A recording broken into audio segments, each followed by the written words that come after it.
इस्तिक़लाल, आज़ादी, जमहूर इस्लामी यानी स्वतंत्रता, आज़ादी और इस्लामी गणराज्य। ईरान के पहले supreme leader Ayatollah Ruhollah Khomeini ने 1979 में जब इस्लामिक रिवॉल्यूशन हुई उसके बाद सुल्तानी शासन के खिलाफ, शाह का जो शासन था उसके खिलाफ ये नारा दिया। खुमैनी का कहना था कि राजशाही, मोनार्की यानी सत्ता का पिता से बेटे को मिलना इस्लाम के हिसाब से सही नहीं है। ऐसा शासन सुल्तानी या तागूती होता है, ऐसा राज जो जालिम हो और जो धर्म के सिद्धांतों के खिलाफ हो। खुमैनी के मुताबिक इस्लाम में नेता खानदान के कारण नहीं बल्कि धर्म की समझ, न्याय और ईमानदारी के आधार पर चुना जाना चाहिए। खुमैनी का कहना था कि प्रॉफेट मोहम्मद ने कभी राजशाही स्थापित नहीं की थी, लेकिन बाद में आने वाले लोगों ने इस्लाम को बिगाड़ दिया। इस्लामिक क्रांति के नेताओं ने इसी तर्क का इस्तेमाल करते हुए शाह की हुकूमत ख़त्म की थी। सड़कों पर उतरे ईरानियों को लगा था कि अब ईरान में सत्ता पिता से बेटे को मिलनी बंद हो जाएगी, लेकिन अब हालात बदल चुके हैं। अमेरिका और इजराइल की तरफ से हो रही बमबारी के बीच ईरान के आला कमान ने खामेनेई के बेटे मुस्तबा को वाजिब सुप्रीम लीडर चुना है। तो क्या मुस्तबा उन उम्मीदों को पूरा कर सकेंगे जो इस वक्त सुप्रीम लीडर की कुर्सी से जुड़ी हुई हैं? क्या वो अमेरिका के खिलाफ जंग में ईरान को जीत दिला सकेंगे? क्या वो ईरान को बड़े आर्थिक और घरेलू संकट से बाहर निकाल पाएंगे? नमस्कार, अपन है कुलदीप और आप देख रहे हैं लल्लन टॉप का अंतर्राष्ट्रीय प्रसंगों से जुड़ा रोजाना का कार्यक्रम दुनियादारी। Brought to you by Candid, Sensodyne DSP and ITEL. Candid dusting powder, 4 skin problems का एक expert solution. Candid dusting powder, हटा खुजली, लगा कैंडिड।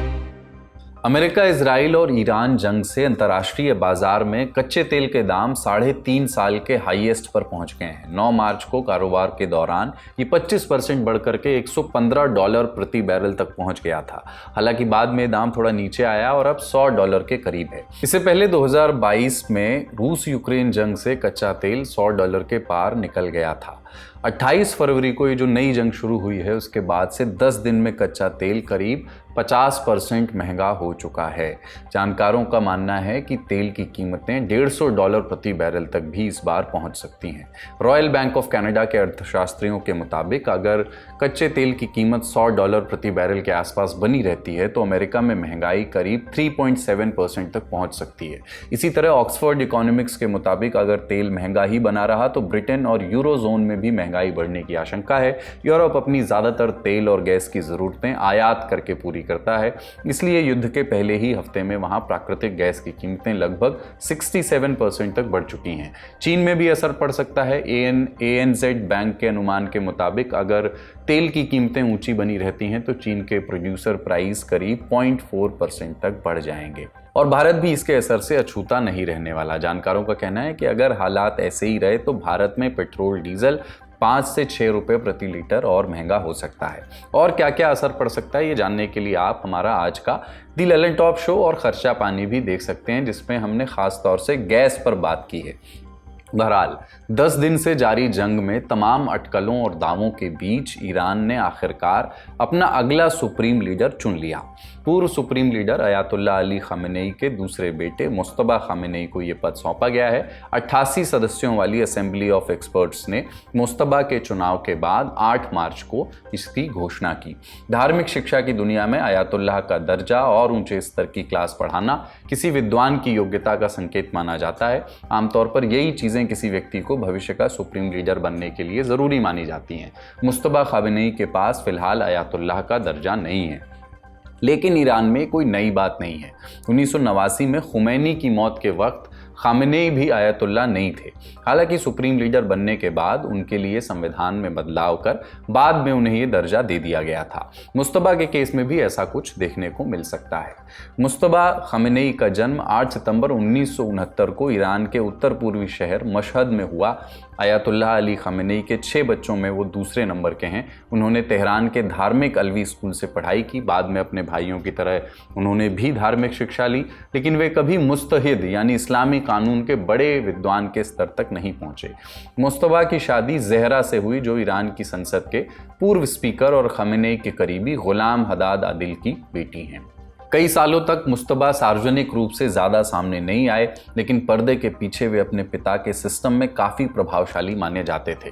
उन्होंने Islamic revolutionary guard core IRGC और उससे जुड़े आर्थिक नेटवर्क से करीबी संबंध बनाए। 17 साल की उम्र में ईरान इराक युद्ध के दौरान उन्होंने कुछ समय के लिए सेना में सेवा भी की। ये 8 साल लंबा युद्ध बहुत खून खराबे वाला था और इसके बाद ईरानी शासन अमेरिका और पश्चिमी देशों पर और ज़्यादा शक करने लगा, क्योंकि वे इराक का समर्थन कर रहे थे। 1999 में मुस्तबा धार्मिक पढ़ाई आगे बढ़ाने के लिए कुम शहर गए, जो शिया इस्लाम की पढ़ाई का बड़ा केंद्र माना जाता है। खास बात यह कि उन्होंने 30 साल की उम्र तक मौलवी वाला लिबास नहीं पहना था, जबकि आमतौर पर लोग कम उम्र में ही मदरसे में दाखिल हो जाते हैं। वहाँ मुस्तबा का नाम पहली बार 2005 के राष्ट्रपति चुनाव के दौरान चर्चा में आया, जिसमें कट्टरपंथी नेता महमूद अहमदीनेजाद जीते थे। तब सुधारवादी नेता मेहदी कर्रूबी ने खामेनेई को एक खत लिखा था। इसमें उन्होंने आरोप लगाया था कि मुस्तबा ने IRGC और बसीज मिलिशिया के जरिए चुनाव में दखल दिया और धार्मिक समूहों में पैसे बांटे ताकि अहमदीनेजाद जीत सकें। 4 साल बाद 2009 में जब अहमदीनेजाद फिर से जीते तो पूरे देश में बड़े पैमाने पर विरोध प्रदर्शन शुरू हो गए। लाखों लोग सड़कों पर उतरे और चुनाव में धांधली के आरोप लगाते हुए प्रदर्शन करने लगे। इसे ग्रीन मूवमेंट कहा गया। इन प्रदर्शनों में साफ हो गया कि मुस्तबा सिर्फ नेता के बेटे नहीं, बल्कि खुद एक ताकतवर राजनीतिक खिलाड़ी हैं। उस समय प्रदर्शनकारियों ने नारा लगाया था, मुस्तबा बेमीरी रहबरीरी रो नबीनी, यानी मुस्तबा तुम मर जाओ ताकि तुम सुप्रीम लीडर न बन सको। नया सेंसोडेंट DSP नर्व्स को प्रोटेक्ट करे और इनेमल को repair. Feel the relief with सेंसोडेंट DSP। 2019 में अमेरिका ने मुस्तबा पर पाबंदियां लगा दी। अमेरिकी ट्रेजरी का आरोप था कि वे रिवोल्यूशनरी गार्ड्स के कमांडर के साथ मिलकर अपने पिता की क्षेत्रीय नीतियों और देश के अंदर दमनकारी नीतियों को आगे बढ़ाने में मदद कर रहे थे। मुस्तबा को सुप्रीम लीडर बनाना ये साफ संकेत देता है कि ईरान के शासक देश को किस दिशा में ले जाना चाहते हैं। इससे लगता है कि रिवोल्यूशनरी गार्ड्स युद्ध के पहले चरण के बाद और ज़्यादा मजबूती से अली खामेनेई की नीतियों को और विरासत को आगे बढ़ाना चाहते हैं। मुस्तबा की नेतृत्व क्षमता अभी तक ज़्यादा परखी नहीं गई है। उनके पास प्रशासन चलाने का अनुभव भी लगभग नहीं है। उन्होंने कभी किसी बड़े संगठन या संस्था का नेतृत्व नहीं किया। उनकी सोच भी काफ़ी हद तक अपने पिता के प्रभाव में बनी मानी जाती है। साथ ही लोगों में ये धारणा भी बन रही है कि ईरान की व्यवस्था अब एक परिवार की विरासत बनती जा रही है। इससे जनता की नाराज़गी और बढ़ सकती है। यानी अब मुस्तबा खामेनेई के सामने सबसे बड़ी चुनौती ये है कि वे इस्लामिक रिपब्लिक को बचाए रखें। उन्हें जनता को भरोसा दिलाना होगा कि वही देश को राजनीतिक और आर्थिक तबाही से बाहर निकाल सकते हैं। तो क्या मुस्तबा ऐसा करने में सक्षम है? क्या वो ईरान में वो जगह हासिल कर सकते हैं जो उनके पिता खामेनेई ने बनाई थी, या ये अस्थिरता की तरफ ईरान का पहला कदम होगा? जो सत्ता है उसने ये साफ दिखा दिया कि वो किसी भी तरीके के दबाव में नहीं आएंगे, और मुस्तबा खामेनेई का जो सिलेक्शन है वो उसका बड़ा उदाहरण है। निश्चित रूप से उनके सामने कई चुनौतियां हैं, लेकिन उन चुनौतियों में मरने का मामला सबसे नीचे आता है।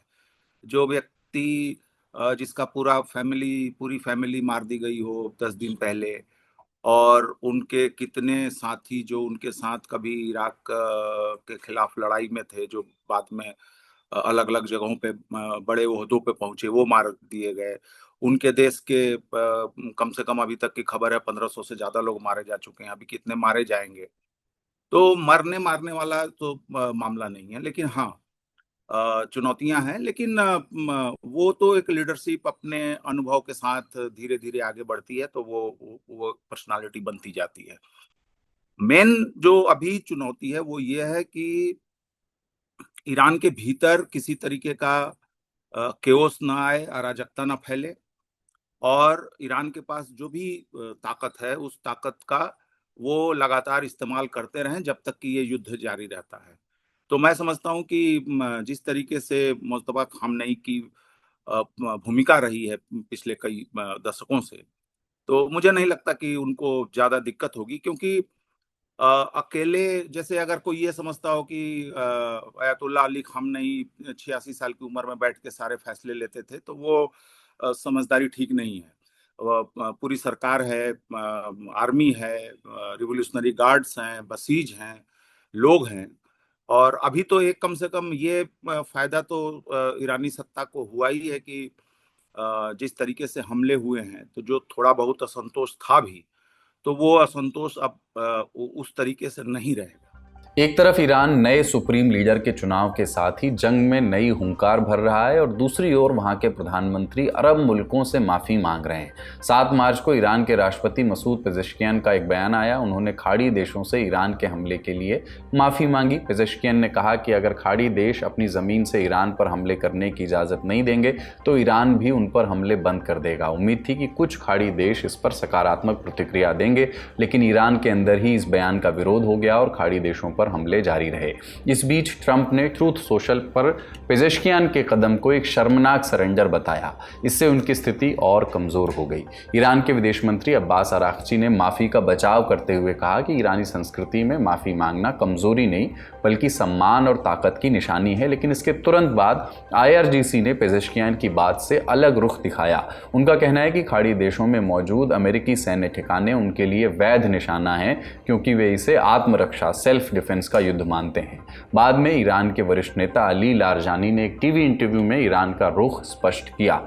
उन्होंने कहा कि अगर किसी खाड़ी देश की ज़मीन से ईरान पर हमला करने के लिए अमेरिका को बेस दिया गया तो उन ठिकानों पर जवाबी हमला करना ईरान का अधिकार होगा। अगर खाड़ी देश मानते हैं कि इजराइल पूरे क्षेत्र में सुरक्षा का बड़ा कारण है और अमेरिका उसका सबसे बड़ा समर्थक है तो उन्हें अपने यहाँ मौजूद अमेरिकी ठिकानों पर भी सोचना चाहिए। कोई देश एक तरफ ईरान से दोस्ती की बात करे और दूसरी तरफ उसकी ज़मीन से ईरान पर हमले हों, ये स्वीकार नहीं किया जाएगा। अली लारजानी ने ये बात कही।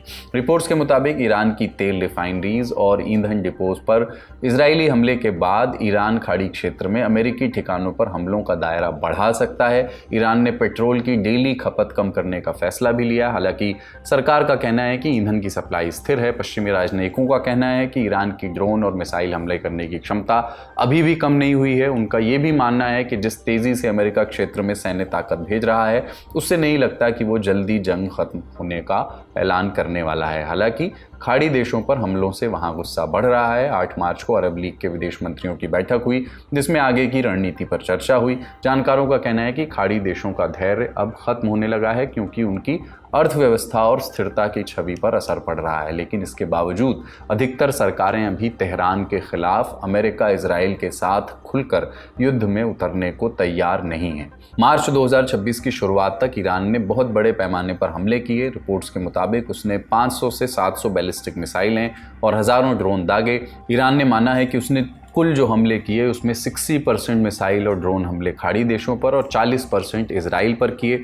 ये हमले लगभग एक हफ्ते के अंदर कुवैत, UAE, सऊदी अरब, कतर, जॉर्डन और बहरीन पर किए गए। जंग के शुरुआती 8 दिनों में ईरान ने लगभग 282 मिसाइलें और 833 ड्रोन दागे। UAE ने बताया कि एक ही दिन में उसने 16 बैलिस्टिक मिसाइलें और 113 ईरानी ड्रोन हवा में गिरा दिए। एक हफ्ते में UAE की तरफ कुल 238 मिसाइलें और 1422 ड्रोन दागे गए थे। वहीं बहरीन ने 75 बैलिस्टिक मिसाइलों को इंटरसेप्ट किया, लेकिन उनमें से 10 मिसाइलें उसके इलाके में गिर भी गईं। जब ईरान दूसरे अरब देशों पर इतने ताबड़तोड़ हमले कर रहा है तो उनकी तरफ से कोई जवाब क्यों नहीं आ रहा? क्या ये खाड़ी देशों की जंग में इजराइल का पक्ष ना लेने की या ना लेता दिखने की कोशिश है? अगर हमले बढ़े तो क्या आने वाले समय में ईरान पर पलटवार कर सकते हैं खाड़ी देश? अगर ऐसा हुआ तो इसके मायने क्या होंगे? जानकारों से समझते हैं। ईरान जो हमले कर रहा है वो मुख्य रूप से अमेरिकी ठिकानों या अमेरिकी हितों से जुड़ी हुई जगहें हैं। चाहे जैसे कि बहरीन में तेल डिपो पर अटैक हुआ, वो अमेरिकी नेवी का सबसे बड़ा सोर्स है जहां से वो लोग अपने जहाजों के लिए ईंधन लेते हैं। और रिटेलिएशन ये हो रहा है कि जिस देश से ईरान के ऊपर मिसाइलें दागी जा रही हैं या किसी तरीके का कोऑर्डिनेशन किया जा रहा है तो उन ठिकानों पर हो रहा है। तो अभी खाड़ी देशों को या दूसरे देशों को अभी कोई उस तरीके से अभी उनके सामने कोई उस चैलेंज नहीं है कि भाई अगर ऐसा होता कि ईरान उनके सिविलियन ठिकानों को अगर निशाना बनाने लगता, उनके नागरिकों को निशाना बनाने लगता, तो निश्चित रूप से वो रिटेलिएट करते या करेंगे। और दूसरी चीज ये है कि एक तरीके से पहले से ही खाड़ी देश जो हैं वो अमेरिका और इजराइल की मदद कर रहे हैं। एक तो उनके यहाँ ठिकाने हैं, दूसरे जो बहुत सारी ईरानी मिसाइलें जो इजराइल को जा रही हैं उसको वो लोग बीच में इंटरसेप्ट कर रहे हैं, चाहे वो जॉर्डन हो, चाहे वो सऊदी हो या और कुछ देश हो। तो एक तरीके से वो ऑलरेडी इस युद्ध का हिस्सा हैं। दूसरी चीज ये है कि उनके सामने चैलेंजेस दूसरे तरीके के भी हैं, जैसे कि इजराइल के साथ खड़ा होना, उनके अपने लोग क्या इसको किस तरीके से देखेंगे, और उन देशों में एक तरीके का पुनर्विचार भी शुरू हो गया है कि हमने तो अपनी सुरक्षा के लिए अमेरिकी ठिकाने यहाँ रखे थे, अब हम ही को अमेरिकी ठिकानों की सुरक्षा करनी पड़ रही है, या इन्वेस्टमेंट का मसला है। ईरान के खिलाफ अमेरिका और इजराइल चाहते हैं कि खाड़ी देश इसमें कूदें, तो इस बात को भी खाड़ी देश समझ रहे हैं कि ये समझदारी नहीं होगी, उससे मिडिल ईस्ट के अंदर और भी ज्यादा अशांति फैलेगी, अस्थिरता फैलेगी। बड़ी खबर यहीं तक, अब बारी है सुर्खियों की।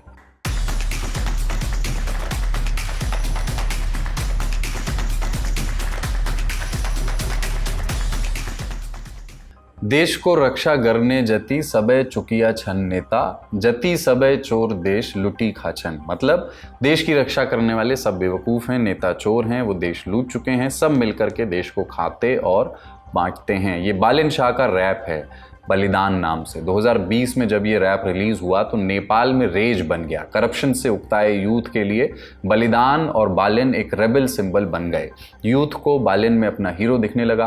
2022 में बालिन नेपाल की राजधानी काठमांडू से निर्दलीय चुनाव जीतकर मेयर बने थे। सितंबर 2025 में नेपाल में जब जेनजी ने सड़क पर उतर कर आंदोलन किया, जो मूवमेंट हुआ वहाँ, तो बालिन ने खुल करके उनका साथ दिया। इससे युवाओं के बीच उनकी लोकप्रियता और बढ़ी। दिसंबर 2025 में वो 3 साल पहले बनी राष्ट्रीय स्वतंत्र पार्टी में शामिल हो गए। पार्टी ने उन्हें आम चुनाव में प्रधानमंत्री पद का उम्मीदवार घोषित कर दिया।